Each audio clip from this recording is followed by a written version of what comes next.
Hello students, today we are going to start P block elements after the completion of S block. So what are the P block elements? The elements whose last electron enters into the p orbital are known as the P block elements. Okay, so we know that there are in p orbital there are three slots px, py and pz. So maximum accommodation of the electron is 6. यहाँ पर 6 electron आ सकते हैं. It means 6 group can be belong to p block elements. इस हिसाब से p block से 6 group connected belong कर सकते हैं. ठीक है, तो यहाँ देखिए group 13, group 14, group 15, group 16, 17 and 18. ठीक है, अब देखिए हमने सारे ग्रुप को हम उनकी फैमिली के नाम से जानते हैं, उनके फर्स्ट एलिमेंट से. जैसे कि ग्रुप 13 का फर्स्ट एलिमेंट बोरोन है, तो ग्रुप 13 बोरोन फैमिली भी कहा जाता है और इसका जनरल कॉन्फ़िगरेशन है NS2NP1. Group 14 carbon family, configuration is NS2NP2. Group 15 nitrogen family, configuration is NS2NP3. Group 16 oxygen family, NS2NP4. Group 17 halogen family, NS2NP5 and noble gases NS2NP6. Okay, तो देखिए p orbital में पहले 1 इलेक्ट्रॉन 2 3 4 5 6 1 to 6 इलेक्ट्रॉन क्या हुए, enter हुए group 18 तक आने तक. तो इसीलिए ये सभी किसके हैं, पी ब्लॉक के एलिमेंट्स हैं. अब अगर हम बात करें पी ब्लॉक एलिमेंट्स के ऑक्सीडेशन स्टेट की, मतलब जनरली हम बात कर रहे हैं, हम अभी किसी एक पर्टिकुलर ग्रुप की बात नहीं कर रहे हैं. तो ऑक्सीडेशन स्टेट जो होती है वो number of electron in N shell plus number of electron in P shell. ठीक है, तो एस शेल में जितने इलेक्ट्रॉन हो और पी में जितने हों उनको ऐड करके हम उसकी फॉर्मल ऑक्सीडेशन स्टेट पता लगा सकते हैं. जैसे कि बोरोन फैमिली में जनरल ऑक्सीडेशन स्टेट 2 + 3 3 होगी, 2 + 1 = 3 होगी. कार्बन फैमिली में 2 + 2 4 होगी. नाइट्रोजन फैमिली में 2 + 3 जनरल ऑक्सीडेशन स्टेट 5 और ऑक्सीजन में जनरल ऑक्सीडेशन स्टेट 6 और हैलोजन फैमिली में 7 और इसमें 0. ठीक है ना, तो ये हमारी मतलब यहाँ तक वैरी कर सकती हैं, ये नहीं कि यही इसकी स्टेट होगी, मतलब यहाँ तक इसकी जो ऑक्सीडेशन स्टेट है वो वैरी कर सकती है, जैसे 1 to 7 तक, 1 to 6 तक, ऐसे. ठीक है, तो अब चलते हैं हम आयनिक पेयर इनर्ट पेयर इफ़ेक्ट की तरफ. ठीक है ना, तो इनर्ट पेयर इफ़ेक्ट जो है वो इसकी वजह से जो ऑक्सीडेशन स्टेट होती है, फॉर्मल ऑक्सीडेशन स्टेट किसी भी एलिमेंट की, वो लेस बाई 2 यूनिट्स हो जाती है. ठीक है ना, तो जैसे सपोज किसी की ऑक्सीडेशन स्टेट 4 है तो उसको 2 लेस कर दीजिए, तो इनर्ट पेयर इफेक्ट की वजह से वो 4 तो ऑक्सीडेशन स्टेट शो करेगा ही, -2 करने के बाद +2 भी वो शो करेगा. ठीक है, तो इनर्ट पेयर इफेक्ट क्या होता है, इसमें जो इनर ऑर्बिटल होते हैं क्योंकि उनका स्क्रीनिंग इफेक्ट कम है, जैसे डी ऑर्बिटल और एफ ऑर्बिटल. ठीक है, तो स्क्रीनिंग इफेक्ट कम होने की वजह से वो इलेक्ट्रॉन्स को एक्साइट नहीं कर पाते, तो इलेक्ट्रॉन जंप नहीं करते हैं वैकेंट ऑर्बिटल में हाइब्रिडाइजेशन के लिए, जिसकी वजह से उनका ऑक्सीडेशन नंबर क्या हो जाता है, लेस हो जाता है. ठीक है, अब नेक्स्ट चलिए पी ब्लॉक जो होते हैं, वहाँ पर एक ऐसा ग्रुप है हमारा पी ब्लॉक जहाँ पर हमको मेटल्स, नॉन मेटल्स, मेटलॉइड्स और नोबल गैसेस सभी तरह के एलिमेंट देखने को मिलते हैं. ठीक है, अब टॉप पर हमारे इस ग्रुप में नॉन मेटल्स होते हैं, मिडिल में मेटलॉइड्स होते हैं और बॉटम में मेटल्स होते हैं. पी ब्लॉक के एलिमेंट्स पी पाई बॉन्डिंग भी कर सकते हैं. जैसे कार्बन हमारा sp2 हाइब्रिडाइज्ड है, देखिए 4 आउटर मोस्ट शेल में इसके इलेक्ट्रॉन होते हैं, तो 1 2 3 4 हमने किया. sp2 हाइब्रिडाइज मतलब एक इलेक्ट्रॉन गया s से और 2 गए p से, तो एक यहाँ पर ये इलेक्ट्रॉन जो होता है वो हमारा अनहाइब्रिडाइज्ड हो जाता है. तो यही जो हमारे अनहाइब्रिडाइज्ड देखिए ये जो है दोनों कार्बन के पास ये आपस में क्या कर लेते हैं, ओवरलैपिंग कर लेते हैं इस तरीके से, ठीक है। तो ओवरलैपिंग करने की वजह से ये पाई बॉन्डिंग करते हैं, तो ये पी ऑर्बिटल ओवरलैपिंग करके पाई बॉन्डिंग कर रहे हैं, इसीलिए इसको हम पी पाई बॉन्डिंग बोलते हैं, ठीक है। अब देखिए स्टार्ट करते हैं बोरोन फैमिली। बोरोन फैमिली के जो एलिमेंट हैं बैंगन, आलू, गाजर, इन थैला, इससे आप लर्न कर सकते हैं, ठीक है। तो boron, aluminium, gallium, indium and thallium, बैगन, आलू, गाजर, इन थैला। अब इसका एटॉमिक नंबर कैसे पता लगाएंगे? देखिए बोरोन का एटॉमिक 20 तक तो जनरली सबको लानी है एटॉमिक नंबर, तो बोरोन का 5 है, 5 + 8 कर दीजिए यहाँ पर, तो 13 आ गया। 13 में 18 प्लस करिए, फिर 18 प्लस करिए और फिर 32 प्लस करिए, ठीक है। तो सबसे पहले 5 है ना, उसमें आप कर दीजिएगा +8, उसके बाद में नेक्स्ट नंबर में +18, फिर नेक्स्ट में +18 और लास्ट में 32, तो आपके एटॉमिक नंबर निकल आएंगे, ठीक है। अब देखिए बोरोन जो है it is a non metal, aluminium metal है बट इसकी कुछ प्रॉपर्टी बोरोन से सिमिलर है, बाकी गैलियम, इंडियम और थैलियम जो हैं वो प्योरली मेटल्स हैं, ठीक है। अब देखिए बोरोन हमारा एक रेयर मेटल है जो अर्थ क्रस्ट में 0.001% ही पाया जाता है बस, और ये हमारे सेवरल कंपाउंड्स की फॉर्म में होता है, जिसमें से जो बोरक्स है वो वेल नॉन हमारा कंपाउंड है, किसका? बोरोन का। बाकी आप एनसीईआरटी से देख सकते हैं बाकी को। अब ये जो है बोरोन अपने आइसोटोप में भी मिलता है, जैसे 5B10 और 5 बोरोन 11, तो 5 बोरोन 10 जो है वो सिर्फ 19% है हमारे एटमॉस्फेयर में, और ये 5B11 जो वो 81% है। बाकी जो हमारा एल्युमिनियम है वो थर्ड अबंडेंट एलिमेंट में से एक माना जाता है, नाइट्रोजन और ऑक्सीजन के बाद, और ये अपनी ओर है बॉक्साइट, उससे एक्सट्रैक्ट होता है, ठीक है। बाकी एक क्रायोलाइट है, उससे भी एल्युमिनियम एक्सट्रैक्ट हो जाता है। बाकी गैलियम, इंडियम और थैलियम जो है वो लेस अबंडेंट है इसके कंपैरिजन में। अगर हम जनरल कैरेक्टरिस्टिक की बात करें तो हम इसका सबसे पहले इलेक्ट्रॉनिक कॉन्फ़िगरेशन देख लेते हैं। तो मैंने एटॉमिक नंबर तो आपको बता ही दिया था कैसे आप निकालेंगे। बाकी हम क्या करते हैं कि हमें बहुत लॉन्ग कॉन्फ़िगरेशन ना लिखना पड़े, इसके लिए हम नोबल गैसेस, फिर उसके बाद में NS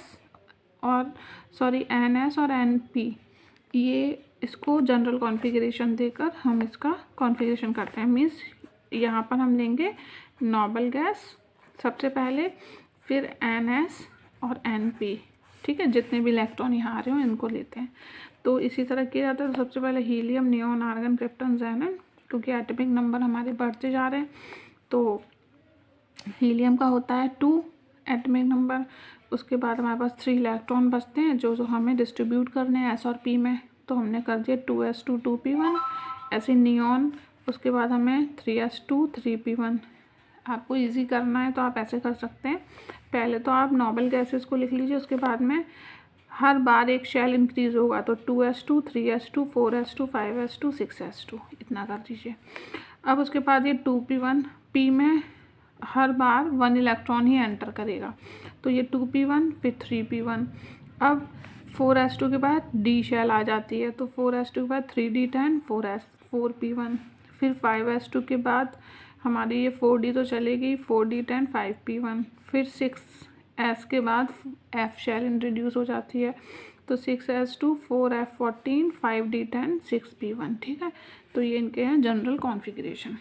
अब देखिए इसका एटॉमिक एंड आयनिक रेडियस, इसका एटॉमिक एंड आयनिक रेडियस जो है वो वैरी करता है। किस तरह वैरी करता है? देखिए बोरोन से जब हम एल्युमिनियम की तरफ जाते हैं तो इंक्रीज़ हो जाता है। देखिए यहाँ पर 2s2 या 3s2, एक शेल बढ़ गया, बाकी सब कुछ 2p1 है या 3p1 है, तो इसका साइज़ जनरल सी बात है कि एल्युमिनियम का बोरोन से बड़ा होगा। फिर एल्युमिनियम से गैलियम की तरफ जाते हैं तो साइज़ डिक्रीज़ हो जाता है, ठीक है। तो देखिए गैलियम, एल्युमिनियम से गैलियम की तरफ गए, तो देखिए यहाँ पर था 3s2 3p1, ठीक है। अब यहाँ पे आ गया हमारा 3d10। अब क्या होता है कि 3d10 इनर ऑर्बिटल है, मीन्स सपोज ये हमारा न्यूक्लियस है, ठीक है। तो न्यूक्लियस के पास में होगा पहले 3d, ठीक है, उसके बाद में होगा हमारा 4s, और उसके बाद में हमारा होगा 4p, ठीक है, ये शेल होंगी। तो सबसे पहले इलेक्ट्रॉन किस में जाएंगे हमारे, सबसे पहले जाएंगे डी में, ठीक है, तो यहाँ पे जाएंगे डी में। तो जब हम 10 इलेक्ट्रॉन डी शेल में फिल करेंगे तो उसी प्रपोर्शन में क्या होगा, इसका एटमिक न्यूक्लियर चार्ज भी इंक्रीज़ होता जाएगा, ठीक है।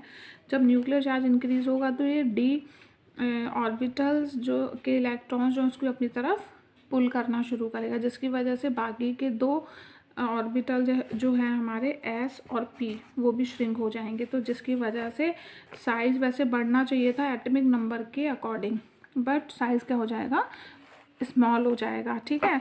तो जब हम एल्युमिनियम से गैलियम की तरफ जाते हैं तो साइज़ स्मॉल हो जाता है। क्यों हो जाता है, क्योंकि इनर डी ऑर्बिटल इंट्रोड्यूस हो जाता है और न्यूक्लियर चार्ज बहुत ज़्यादा बढ़ जाता है, ठीक है। अब नेक्स्ट चलिए, फिर देखिए हम चलते हैं गैलियम से इंडियम की तरफ, फिर बढ़ जाता है, ठीक है। गैलियम से इंडियम की तरफ जब जाते हैं न्यूक्लियर चार्ज बढ़ जाता है, देखिए कैसे। अब देखिए गैलियम और इंडियम का कॉन्फ़िगरेशन देखिए, 4s2 3d10 4p1, 5s2 4d10 5p1, दोनों का कॉन्फ़िगरेशन एकदम सेम है। डिफरेंस कहाँ है कि यहाँ 4s2 था, यहाँ 5s2 है, मीन्स एक शेल इंक्रीज़ हो गया है, ठीक है। तो जाहिर सी बात है जब एक शेल इंक्रीज़ हो गया बाकी के सारे इफेक्ट इक्वल हैं दोनों में, तो इंडियम का साइज़ गैलियम से बड़ा हो जाएगा। उसके बाद इंडियम और थैलियम ऑलमोस्ट सेम होते हैं। ऑलमोस्ट सेम क्यों होते हैं, देखिए यहाँ पर इंडियम 49 एटमिक नंबर और थैलियम 81, तो इस हिसाब से दोनों के एटमिक साइज़ में बहुत अंतर होना चाहिए था, बट ये डिफरेंस क्यों नहीं होता। देखिए यहाँ पर तो इंडियम के केस में only 4d inner orbital has been introduced, but in case of thallium the 4f and the 5d 2 inner orbitals has been introduced. So there are 14 electron f orbital as well as the nuclear charge also increased in the same proportion. Then after we have one more d orbital, but the screening effect of these 2 orbital is negligible. Means अगर हम screening effect की बात करें तो सबसे ज़्यादा S orbital में, फिर पी में, फिर डी में और फिर एफ में होता है। तो डी और एफ जो होते हैं वो नेग्लिजिबल होता है, इनका स्क्रीनिंग इफेक्ट इतना नहीं होता कि वो एटम के साइज़ को बढ़ा पाएँ। तो इसलिए इंडियम और थैलियम जो होते हैं वो ऑलमोस्ट साइज में सेम होते हैं, ठीक है। चलिए अब चलते हैं हम आयनाइजेशन एंथैल्पी की तरफ, ठीक है।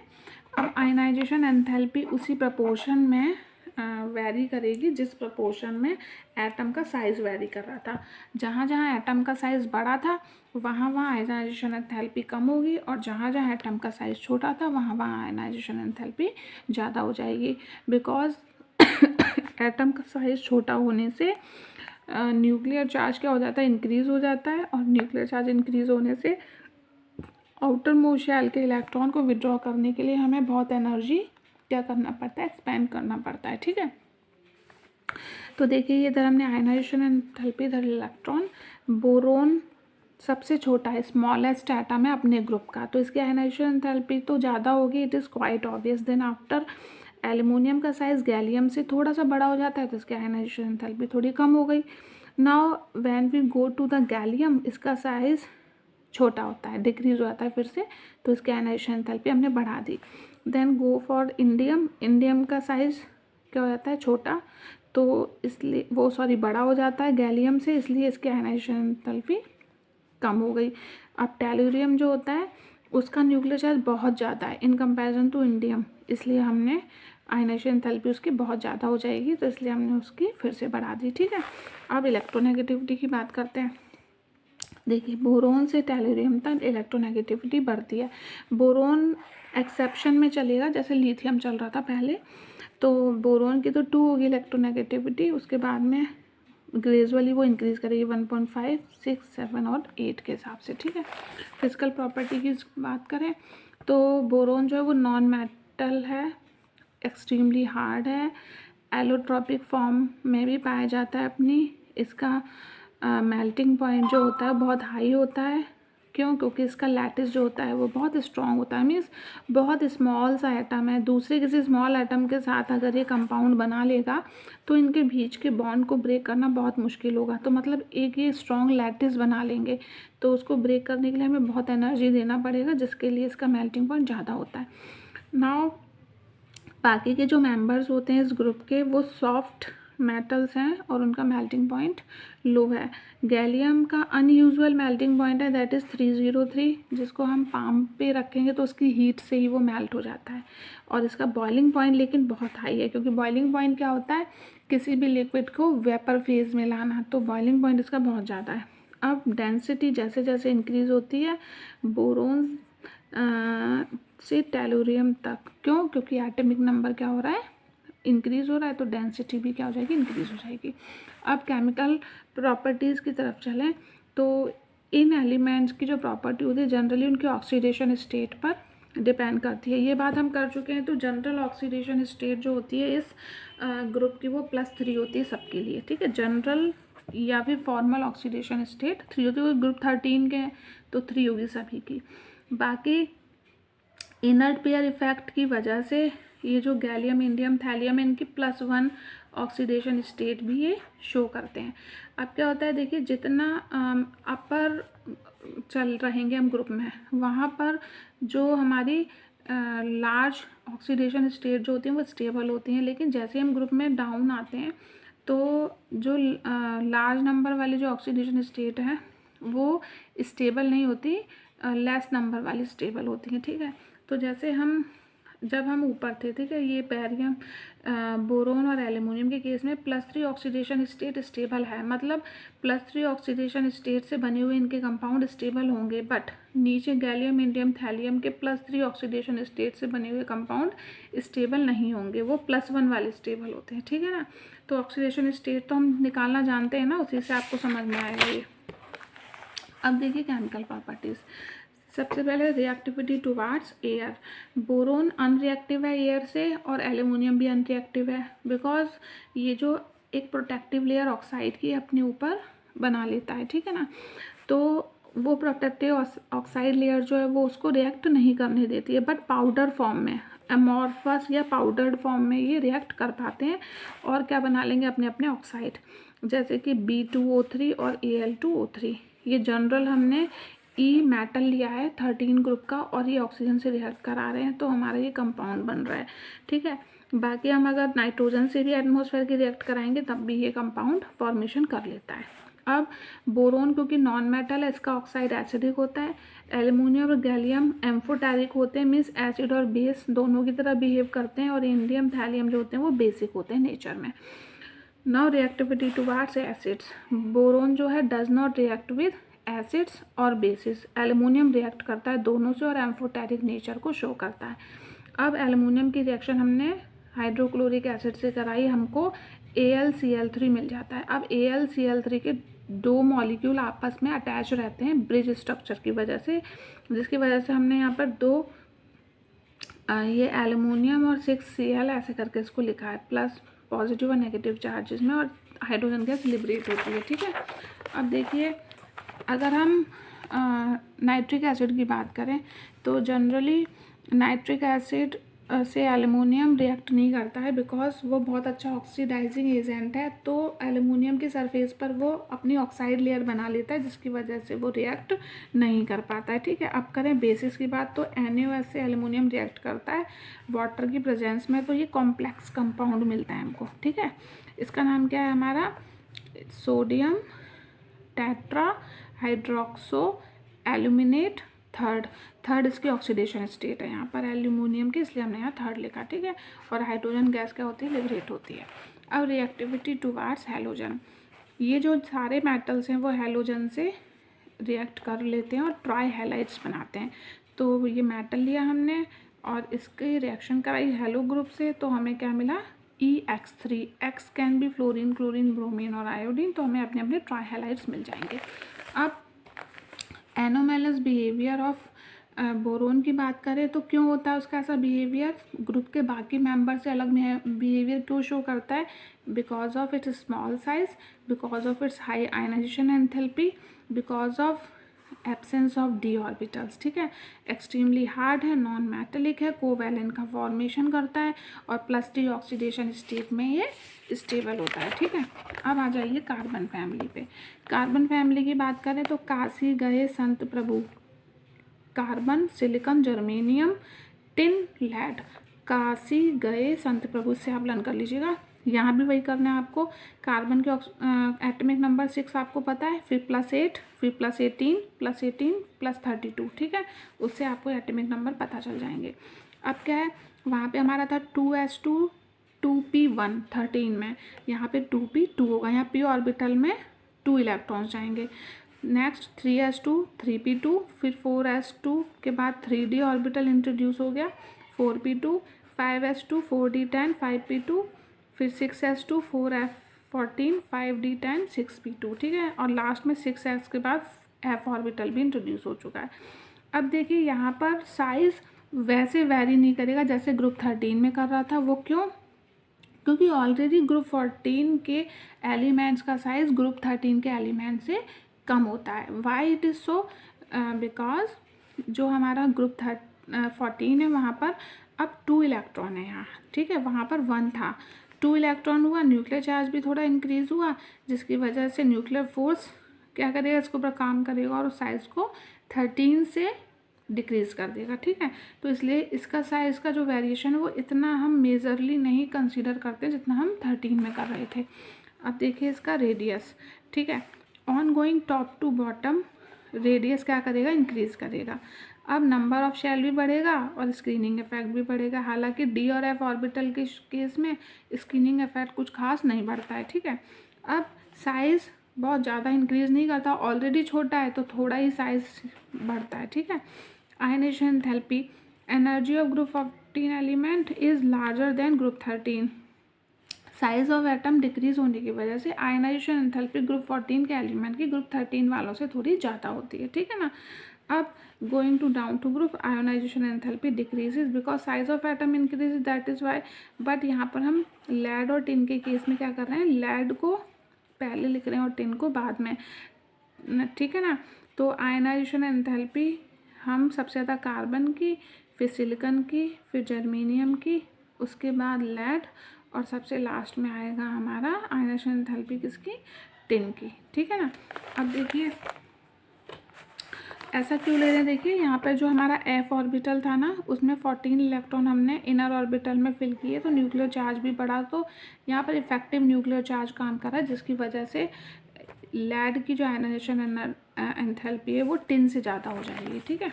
अब फिजिकल प्रॉपर्टी देखिए, कार्बन और सिलिकॉन नॉन मेटल्स हैं, जर्मेनियम मेटलॉइड में काउंट होगा, टिन और लेड मेटल्स जो कि सॉफ्ट है। मेल्टिंग बॉइलिंग पॉइंट हायर होगा 13 ग्रुप से, क्यों? क्योंकि हमारा एटम का साइज अब स्मॉल है। केमिकल प्रॉपर्टीज़ की बात करें तो ऑक्सीडेशन स्टेट सबसे पहले आएगी। इनका जनरल ऑक्सीडेशन स्टेट क्या है, 4, ठीक है। ग्रुप 14 में आउटर मोस्ट शेल में 4 इलेक्ट्रॉन हाइब्रिडाइजेशन के लिए अवेलेबल है, तो इसकी ऑक्सीडेशन स्टेट भी क्या हो जाएगी, +4 हो जाएगी। अब सब +4 ऑक्सीडेशन स्टेट शो करते हैं, बट यहाँ पर हमारा स्टेबल कौन सी है, कार्बन और सिलिकॉन के लिए +4 ऑक्सीडेशन स्टेट स्टेबल है, बट हमारा लेड जो है उसके लिए +2 स्टेबल है, क्यों? Due to inner pair effect, ठीक है, उस वजह से। तो लेड के कंपाउंड +2 ऑक्सीडेशन स्टेट वाले जो भी होंगे जिसमें लेड के ऑक्सीडेशन स्टेट +2 होगी वो वाले स्टेबल माने जाएंगे, +4 वाले स्टेबल नहीं माने जाएंगे, ठीक है। अब नेक्स्ट देखिए, कोवैलेंसी ऑफ C4, कार्बन की कोवैलेंसी 4 है, वाई? क्योंकि इसके पास 4 वैलेंसी है, टेट्रावैलेंट है, इसलिए इसकी कोवैलेंसी भी क्या है, 4 है, ठीक है। अब ये जो है इसके पास वैकेंट डी ऑर्बिटल क्या है, प्रेजेंट है। रिएक्टिविटी विद एयर देखते हैं, अगर हम ग्रुप 14 एलिमेंट की एयर के साथ रिएक्टिविटी करवाएं, मतलब रिएक्ट कराएं उनको, तो वो monoxide as well as dioxide दोनों बनाते हैं। तो मोनो बनाएंगे तो MO मेटल और ऑक्सीजन, और डाई बनाएंगे तो MO2। तो देखिए सारे सबके हमें मोनो और सबके डाई लिखने हैं, तो कार्बन का mono CO, di CO2, silicon का CSIO, डाई SiO2, ठीक है। जर्मेनियम का दोनों लिखिए। अब क्या है कि सिलिकॉन ऑक्साइड जो है, सिलिकॉन मोनोऑक्साइड, वो एग्जिस्ट नहीं करता है नेचर में, ठीक है। बाकी जो हमारा टिन ऑक्साइड और लेड ऑक्साइड जो वो एम्फोटेरिक है नेचर में। बाकी कार्बन डाइऑक्साइड और सिलिकॉन डाइऑक्साइड जो हैं वो एसिडिक नेचर के ऑक्साइड बनाते हैं, और जो हमारे टिन डाइऑक्साइड लेड डाइऑक्साइड है वो एम्फोटेरिक नेचर के ऑक्साइड बनाते हैं, ठीक है, जो एसिड बेस दोनों की तरह बिहेव करेंगे। अब रिएक्टिविटी विद वाटर की बात करें तो जिसमें कार्बन सिलिकॉन जर्मेनियम है वो अनअफेक्टेड रहते हैं वाटर से, लेकिन टिन रिएक्ट करके tin dioxide plus hydrogen gas को लिबरेट करता है, ठीक है। अब अगर हम लैड की बात करें तो लैड भी रिएक्ट नहीं करता है किससे, वाटर से। क्यों? क्योंकि इसके ऊपर भी ऑक्साइड की प्रोटेक्टिव लेयर रहती है, इस वजह से, ठीक है। अब रिएक्टिविटी विद हैलोजन, हैलोजन से रिएक्ट करके ये जो एलिमेंट है वो MX2 एंड MX4 टाइप के कंपाउंड बनाते हैं, ठीक है। तो +2 ऑक्सीडेशन स्टेट पर वो MX2 बनाएंगे और 4 ऑक्सीडेशन स्टेट पर वो MX4 बनाएंगे, जिसमें X हो सकता है fluorine, chlorine, bromine and iodine. Now anomalous behaviour of carbon, ठीक है। कार्बन जो वो स्मॉल साइज होता है, हाई इलेक्ट्रोनेगेटिविटी होती है, मीन्स वैसे कार्बन की हाई इलेक्ट्रोनेगेटिविटी नहीं होती है, ऑक्सीजन नाइट्रोजन की ज़्यादा होती है, बट अपने ग्रुप में उसकी ज़्यादा होती है in comparison to other group element, ठीक है। डी ऑर्बिटल एब्सेंट होता है। अब इसकी हाई आयनाइजेशन एनर्जी होती है, इसमें कैटिनेशन की प्रॉपर्टी होती है, self linking property. Allotrope of carbon की बात करें तो डायमंड ग्रेफाइट और बकमिंस्टर फुलरन होते हैं। बकमिंस्टर फुलरन 1985 में क्रोटो, स्नेली एंड कर्ल ने इसको डिस्कवर किया था, जिसके लिए उन्हें 1996 में नोबेल प्राइज़ भी दिया गया था। डायमंड के स्ट्रक्चर की बात करें तो एक कार्बन लीजिए मिडिल में, ठीक है ना, सपोज, ठीक है। तो सपोज यहाँ पर हमने कार्बन लिया तो ये अटैच रहेगा 4 अदर कार्बन के साथ, फिर ये वाला कार्बन लो तो ये भी अटैच होगा, ठीक है। तो ये sp3 हाइब्रिडाइजेशन क्या कर रहा है, शो कर रहा है, ठीक है।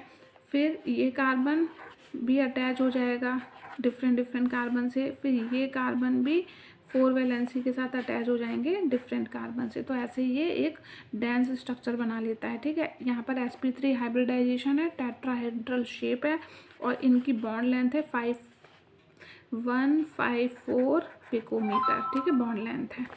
अब देखिए अगर हम कार्बन के प्रॉपर्टी की बात करें तो वो बैड कंडक्टर है, क्योंकि उसमें फ्री इलेक्ट्रॉन नहीं होते, उसके बॉन्डिंग में सारे क्या होते हैं, बिजी होते हैं।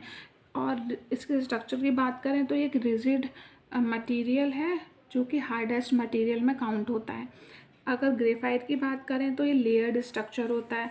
तो देखिए ये हमारा ये कार्बन एटम है, ठीक है, ये है, ठीक है। अब ये आपस में बॉन्डिंग से इस तरीके से अटैच है। दूसरी तरफ फिर से ये कार्बन एटम है, ठीक है, और ये भी बॉन्डिंग से आपस में अटैच है। तो एक कार्बन एटम जो है ये साथ में कितने कार्बन एटम से अटैच है, अगर ये 3 वैलेंसी को सेटिस्फाई कर रहा है तो इसमें एक जो है वो हाइब्रिडाइजेशन में पार्टिसिपेट नहीं कर रहा है, मतलब बॉन्डिंग में पार्टिसिपेट नहीं कर रहा है, तो वही फ्री इलेक्ट्रॉन की फॉर्म में ग्रेफाइट में पाया जाता है। दूसरा, ये जो लेयर्ड फॉर्म स्ट्रक्चर बनाता है ग्रेफाइट, वो एक दूसरे के ऊपर लेयर स्लाइड करती रहती है। क्यों? क्योंकि वो वीक वंडरवॉल फोर्सेस से एक दूसरे से अटैच रहते हैं, और वीक वंडरवॉल फोर्सेस जो होते हैं वो थोड़ी सी हीट प्रोवाइड करने पर भी क्या हो जाएंगे, वो और वीक हो जाते हैं, जिससे ये लेयर्स आपस में स्लाइड कर सकती हैं। और क्योंकि यहाँ पर 3 ही sp2 हाइब्रिडाइजेशन होने की वजह से एक वैलेंसी इसकी या फिर एक इलेक्ट्रॉन पार्टिसिपेशन नहीं कर रहा होता है यहाँ हाइब्रिडाइजेशन में, तो वो फ्री इलेक्ट्रॉन की फॉर्म में ग्रेफाइट में पाया जाता है। इसीलिए ग्रेफाइट क्या है, एक गुड कंडक्टर है due to the presence of free electron, ठीक है। तो ये क्योंकि स्लाइड कर सकता है वंडर वॉल फोर्सेस की वजह से, तो इसलिए ये क्या है, ब्रेक हो जाता है इजीली। एक सॉफ्ट नॉन मेटल है ये, और ये स्लिपरी है, इसलिए इसको हम हैवी मशीनरी में लुब्रिकेंट की तरह भी यूज़ कर सकते हैं, ठीक है। नेक्स्ट देखिए बकमिंस्टर फुलरन, ये प्रिपेयर किया जाता है किससे, हीटिंग करके ग्रेफाइट को इन इलेक्ट्रिक आर्क में अगर हम ग्रेफाइट को हीट करेंगे तो क्या हो जाएगा, हमको बकमिंस्टर फुलरेन मिल जाएगा कंपाउंड, हमारा मतलब एलोट्रॉप कार्बन का। ये इनर्ट एटमॉस्फेयर हमें रखना पड़ता है इसमें। इनर्ट एटमॉस्फेयर मीन्स लाइक कोई इनर्ट गैस हमको लेनी पड़ती है ताकि कार्बन किसी और से रिएक्ट ना कर पाए। अब यहाँ पर हमको 3 फुलरेन मिलते हैं, कार्बन 60, कार्बन 70, कार्बन 350। बट हम ये वाला क्या करते हैं, इस वाले को ही हम स्टडी करते हैं। Each carbon is sp2 hybridise, जिसमें हर कार्बन कैसा होता है, sp2 हाइब्रिडाइज होता है। और ये डैंगलिंग बॉन्ड्स नहीं बनाता है। डैंगलिंग बॉन्ड्स क्या होते हैं, जिसमें फ्री इलेक्ट्रॉन अवेलेबल हो, जैसे ग्रेफाइट बना रहा था वैसे ये बॉन्ड्स नहीं बनाता है। अब ये एरोमेटिक रिंग का फॉर्मेशन करता है, तो इसमें जो 20 जो रिंग्स होती हैं वो होती हैं 6 मेंबर्ड रिंग, 12 होती हैं 5 मेंबर्ड रिंग, और ईच 5 मेंबर्ड रिंग जो होती है वो अटैच होती है 6 वाले से। ठीक है, तो 20 रिंग कैसी होंगी इसकी, 6 मेंबर्ड इस तरीके से। ठीक है, और 12 कैसी होंगी, 5 मेंबर्ड, 1 2 3 4 5। ठीक है, 5 मेंबर्ड। और हर 5 मेंबर्ड जो रिंग होगी वो 6 मेंबर्ड वाले से अटैच रहती है। ठीक है, अटैच रहती है। ऐसा स्ट्रक्चर बनाता है कौन, हमारा बकमिंस्टर फुलरेन। ठीक है, अब अगर हम बात करें एंथैल्पी ऑफ फॉर्मेशन की, तो ग्रेफाइट की एंथैल्पी ऑफ फॉर्मेशन 0 कंसीडर की जाती है, क्योंकि एक ये बहुत स्टेबल एलोट्रॉप है, मतलब एक्सट्रीमली स्टेबल है। तो जो भी कंपाउंड एक्सट्रीमली स्टेबल होते हैं उनकी एंथैल्पी ऑफ फॉर्मेशन 0 कंसीडर की जाती है। डायमंड की 1.90 किलोजूल पर मोल और फुलरेन की 38.10 किलोजूल पर मोल। अब कार्बन ब्लैक, चारकोल और कोक ये सब कार्बन की इम्प्योर फॉर्म होती हैं। अभी हमने डायमंड, ग्रेफाइट ये प्योर फॉर्म थी, वो एलोट्रॉप्स थे, लेकिन ये सब क्या है, इसमें इम्प्योरिटीज़ मिक्स होती हैं, इसलिए इम्प्योर फॉर्म है। कार्बन ब्लैक को हम बना सकते हैं कैसे, हाइड्रोकार्बन को हीट करके एयर में, लिमिटेड सप्लाई होनी चाहिए लेकिन। कोक और चारकोल को हम बना सकते हैं कोल या फिर कार्बन से एब्सेंस ऑफ ऑक्सीजन में। अब the compound which are thermodynamically most stable, their enthalpy of formation taken है 0। इसको नोट कर लीजिएगा आप। ऐसे कंपाउंड जो थर्मोडायनेमिकली बहुत स्टेबल होते हैं उनकी एंथैल्पी ऑफ फॉर्मेशन को 0 माना जाता है। ठीक है ना। देखिए अब यहाँ पर रिड्यूस सिलेबस के अकॉर्डिंग हमारा पी ब्लॉक जो है वो यहाँ पर ख़त्म हो चुका है, और जितना हमने ये काम किया है सिर्फ उतना ही आपको अभी फ़िलहाल के लिए तैयार करना है। Thank you so much.